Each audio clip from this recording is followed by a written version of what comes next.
அன்பானவர்களே, இயேசுவின் நாமத்தினாலே உங்களை வாழ்த்தி வரவேற்கிறேன். நன்றாய் இருக்கிறேன் என்று நம்புகிறேன், விசுவாசிக்கிறேன். இயேசு கிறிஸ்து நாமத்தினாலே உங்களை ஆசீர்வதிக்கிறேன். இந்த நாளிலே ஒரு வசனத்தை காண்பிக்க விரும்புகிறேன். 121 சங்கீதம்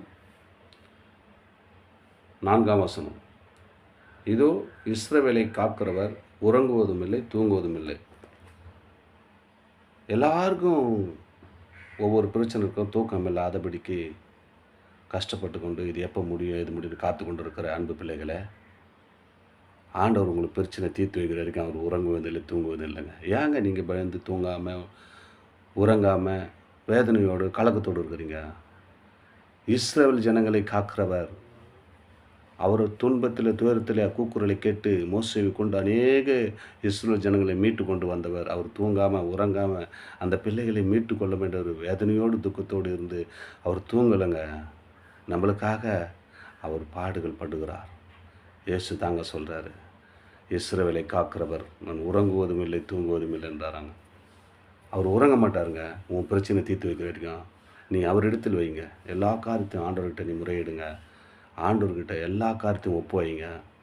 நிச்சயமாக அவர் உறங்காத தூங்காமல் அருகாமல் இருந்து உன் பிரச்சனையெல்லாம் தீர்த்து வைத்து உன் ஆரோக்கியமாய் சமாதானமாய் சந்தோஷமாய் அவர் நடத்த வல்லவராய் இருக்கிறார். அதான் சொல்கிறார், இஸ்ரவேலை காக்கிறவர், இதோ இஸ்ரவேலை காக்கிறவர் உறங்குவதும் இல்லை, தூங்குவதும் இல்லையாங்க. உறங்கவும் மாட்டாராம், தூங்கவும் மாட்டாராம், உறக்கமாக வராதான். ஏன்னா உன்னை விடுவிக்கிற வரைக்கும். என் அன்பு மகளே, என் அன்பு மகளே, உன் விடுதலையை உன்னுடைய பிரச்சனை தீர்த்து வைக்க வரைக்கும் ஏசு உறங்க மாட்டாருங்க. நீ அவரை கூப்பிடுங்க. பிரச்சனை தீர்த்து வச்சுட்டு தான் அவர் உறங்குவார். அது வரைக்கும் உறங்கவே மாட்டாருங்க. அப்படியே போல் தாவீதுடைய வாழ்க்கையில் அவ்வளோ பிரச்சனை இருந்து எல்லா பிரச்சனையும் தீக்கி வச்சார். அதுக்கு தான் தாவீது இதை பாட்டாக எழுதி வச்சிருக்கிறார். இஸ்ரவேலை காக்கிறவர் உறங்குவதும் இல்லை, தூங்குவதும் இல்லை. உங்களையும் காக்கிறவர், அவர் உறங்க மாட்டாருங்க. உன் பிரச்சனை தீர்ந்து வைக்க வரைக்கும் நீங்கள் அவர் கைவிடாதபடிக்கு அவரை நோக்கி கூப்பிடுங்க. அவர் உறங்காமல் தூங்காமல் உங்கள் பிரச்சனை விடுவித்து காத்து ஆசீர்வதிக்க அவர் வல்லவராயிருக்கிறார். ஆமென். God bless you.